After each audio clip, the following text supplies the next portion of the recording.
Решение перейти дорогу в неположенном месте оказалось роковым для 73-летнего пенсионера. На улице Рихарда Зорге мужчину сбил автомобиль «Опель Астра». Удар был очень сильным.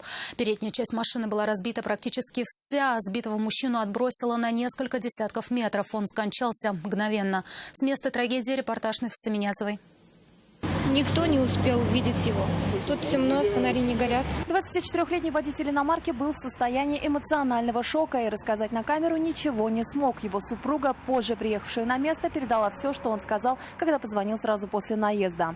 Говорит, что пешехода он не видел, и мужчина неожиданно оказался на проезжей части в неположенном для перехода месте. Когда увидел человека, остановиться уже не успел. О силе удара можно судить по разбитой иномарке, по сработавшим подушкам безопасности, но и даже потому, что погибшему мужчине оторвало ногу. По словам очевидцев, он переходил дорогу в неположенном месте. Одну сторону перейти он успел, а уже здесь его сбивает «Опель». И необдуманный шаг мужчины оказался роковым.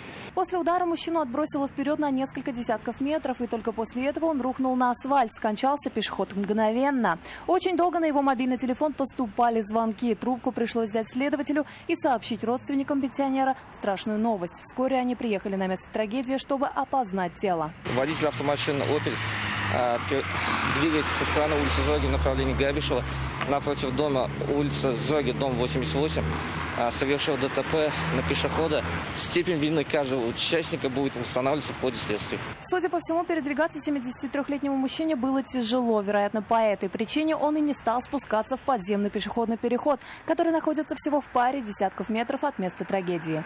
Но и резко выбежать на дорогу он тоже вряд ли мог. По предварительным выводам автоинспекторов, водитель «Опеля» не выбрал безопасную скорость. И это стало одной из причин трагедии. Была ли она разрешена и степень вины водителя, теперь предстоит установить следователям.